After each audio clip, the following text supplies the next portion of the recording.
A ver, la historia de Estados Unidos no es solo una lista de fechas, de batallas, de presidentes.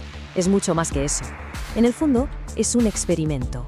Un experimento que nació con una promesa increíblemente audaz y que, desde ese momento, ha sido una lucha constante, un tira y afloja, para que la práctica se acerque a esa promesa. Vamos a meternos de lleno en esa tensión. Todo empieza aquí, con esta frase de 1776. Es la idea central, ¿no? El código fuente sobre el que se programó toda la nación, la igualdad universal. Pero claro, una cosa es ponerlo por escrito y otra muy distinta es llevarlo a la práctica. ¿Cómo ha respondido la historia a esta promesa tan potente? Esa es la gran pregunta que vamos a intentar desgranar. Bueno, pues esta promesa tan inspiradora chocó de frente con la realidad. Y desde el primer minuto, ¿eh?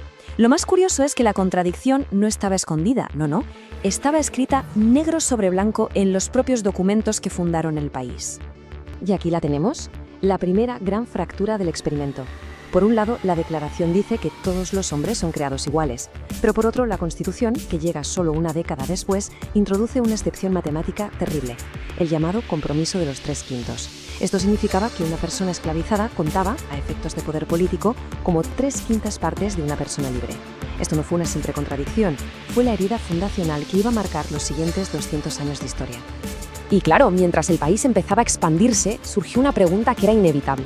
Si el territorio crece, ¿quién entra en el club de nosotros ser pueblo? Porque como vamos a ver, la respuesta fue bastante complicada. Más tierra no siempre significó más libertad para todo el mundo. En 1803, ¡boom!, la compra de Luisiana duplica el tamaño del país de un plumazo. Fue una explosión de optimismo, de nuevas oportunidades, pero también plantó la semilla de nuevos y enormes conflictos. Con cada nuevo kilómetro cuadrado, la pregunta de quién tenía derecho a vivir y prosperar en esa tierra se volvía más y más urgente. Y a menudo, la respuesta era más y más excluyente. Fijaos en esta cronología porque revela una paradoja fascinante. Mientras el país se hacía más grande geográficamente, sus leyes se hacían, en cierto modo, más pequeñas moralmente. La Ley de Exclusión China de 1882 no fue una anécdota. Fue la primera vez en la historia del país que se usó una ley para cerrarle la puerta a todo un grupo de personas. Y lo que empezó como algo temporal, de 10 años, acabó convirtiéndose en una política indefinida. El experimento americano crecía hacia afuera, pero se contraía por dentro. El siguiente gran punto de inflexión no fue una guerra, ni una compra de tierras, fue un colapso. Una crisis económica tan profunda que obligó al país a reescribir las reglas del juego y a redefinir por completo la relación entre el gobierno y su gente. Es que hay que pararse a pensar en la cifra, un 25%, 1 de cada 4 trabajadores en la calle. La Gran Depresión no fue solo una crisis económica, fue el final de una era. La idea de que el gobierno simplemente tenía que dejar hacer, el famoso laissez-faire, se hizo añicos contra la cruda realidad. El sufrimiento era tan masivo que la opción de quedarse de brazos cruzados simplemente dejó de ser viable. Y la respuesta a ese colapso fue el New Deal. Pero esto es clave entenderlo. No era solo un paquete de ayudas, era, como el propio Roosevelt lo definió, un nuevo pacto. Un cambio de filosofía radical. La libertad ya no era solo poder votar, era también tener la seguridad de que no ibas a pasar hambre. Por primera vez, el gobierno asumió una responsabilidad directa en el bienestar económico de sus ciudadanos. Sin embargo, de poco sirve tener cierta seguridad económica si no se tienen derechos civiles básicos. La lucha contra la pobreza había dado un paso de gigante, pero la promesa original, la de la igualdad, seguía rota para millones de personas solo por el color de su piel. El siguiente capítulo de este experimento se iba a librar en las calles, en los juzgados y en el Congreso. Este fue un momento absolutamente decisivo. La Ley de Derechos Civiles de 1964 buscaba derribar por fin las barreras de la segregación racial, pero en su interior escondía una pequeña bomba de relojería.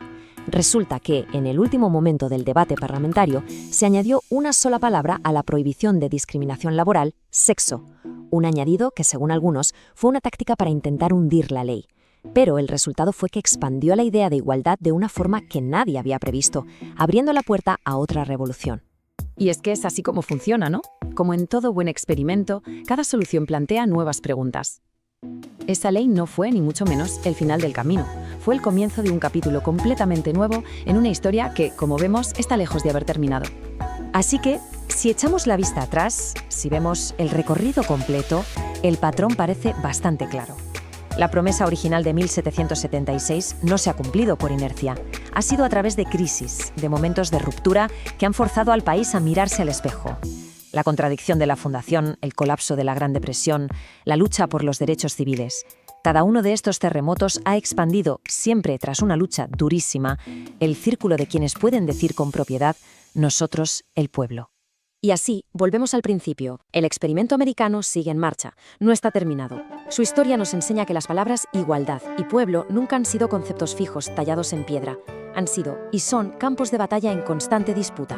La gran pregunta entonces no es solo qué significaron en el pasado, sino qué van a significar mañana. ¿Quién será el siguiente en entrar en el círculo? Esa es la pregunta que la historia todavía no ha respondido.